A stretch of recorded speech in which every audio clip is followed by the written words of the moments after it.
മാന്ത്രിക പപ്പായെ, ഇന്ന് ബാലു വേട്ടയാടിയ വേട്ട അവിടെ നിന്നും മായജലമാക്കി ഇപ്പോൾ തന്നെ എന്റെ മുൻപിലേക്ക് കൊണ്ടുവാ. അങ്ങനെ പറഞ്ഞ ഉടനെ പപ്പായ ജോലിക്കാൻ തുടങ്ങി.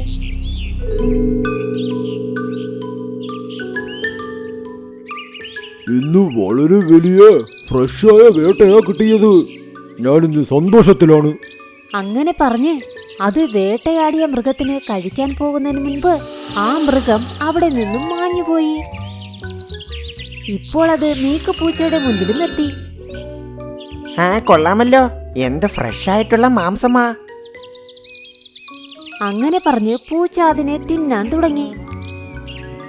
അടുത്ത ദിവസവും മീക്കു പറഞ്ഞു, മാന്ത്രിക പപ്പായെ, ഇന്ന് ബഗീര വേട്ടയാടിയ ആ വേട്ട എന്റെ മുൻപിൽ എത്തിച്ചേരണം.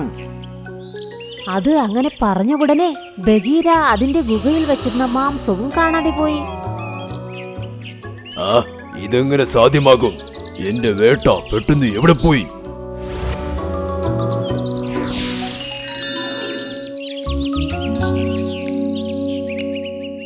വാവ്, ഈ മാംസം ഇന്നലത്തെ മാംസത്തിനേക്കാൾ സൂപ്പറാണ്. അങ്ങനെ പറഞ്ഞ് ആ മാംസം അത് കഴിക്കാൻ തുടങ്ങി.